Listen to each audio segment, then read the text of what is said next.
Transform your wall into a masterpiece and flawlessly set up your 32-inch Samsung Frame TV with these simple leg attachments. First, carefully unbox your Samsung Frame TV. We'll find the TV itself and a separate compartment containing the necessary accessories, including the stand legs and screws. Gently lay your Frame TV face down on a soft, protected surface to avoid any scratches. Locate the pre-drilled screw holes on the bottom of the television frame where the stand legs will attach. Now, take out the two stand legs. Notice how they are designed to be specific to the left and right sides of the TV, often indicated by a subtle indicator or shape.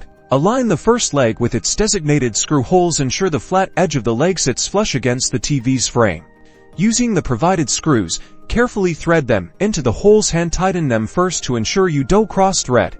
Then use a screwdriver to secure the leg firmly in place. Avoid over-tightening. Repeat this process for the second leg, attaching it to the opposite side of the TV frame with the remaining screws. Once both legs are securely attached, you can gently stand your 32-inch Samsung Frame TV upright. It should now be stable and perfectly positioned for optimal viewing. Your Samsung Frame TV is now ready to bring art and entertainment to your space. Enjoy the seamless integration and beautiful display.